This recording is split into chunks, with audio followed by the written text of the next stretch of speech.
This is how I go from Prasarita Padotanasana A, or wide-legged forward fold A, into tripod headstand.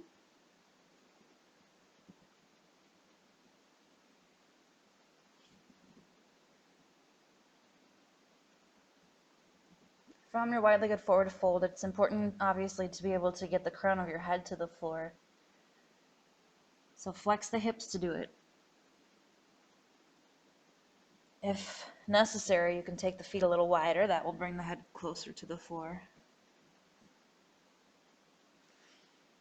Once you get the crown of the head to the floor, take your hands back enough so you can create a tripod or a triangle with your hands and head.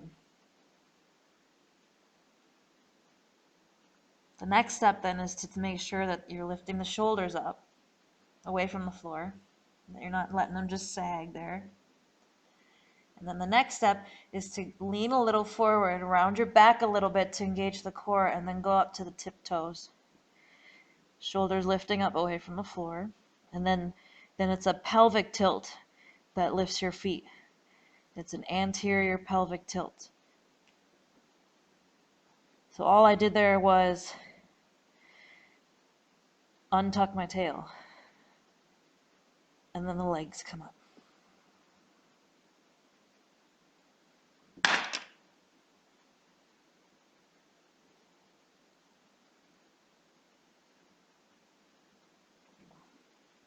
There are some helpful alignment pointers from the side.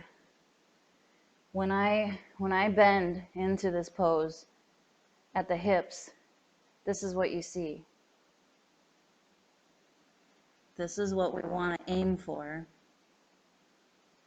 When I bend into this pose at the spine, this is what you see. This is what we want to try to avoid, because it changes nothing about the inner thigh stretch and the hamstring stretch that's required really to get far enough into the fold to lift up into a headstand. Neutral spine, hips flex. Hands go to the floor, crown of the head to the floor. And then shoulders lift. When you're ready, shift your weight just a little more into the head to go to the tiptoes, to lift the heels. And then there's that forward pelvic tilt again, the untucking of the tail. That's all I did here. I didn't even lift the legs. I didn't do anything with my legs.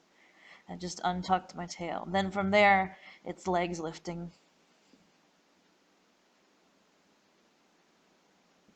Shoulders pulling up away from the floor. Legs squeezing together, core engaged.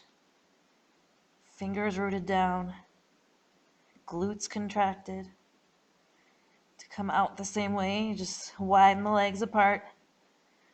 And then tuck the tail under. Flex the lumbar spine to bring the feet to the floor. And then you are done. If you feel fairly strong in forearm stands, you can apply the same pelvic tilt principle, the same lift to that. Go up to the tiptoes, look forward, untuck the tail.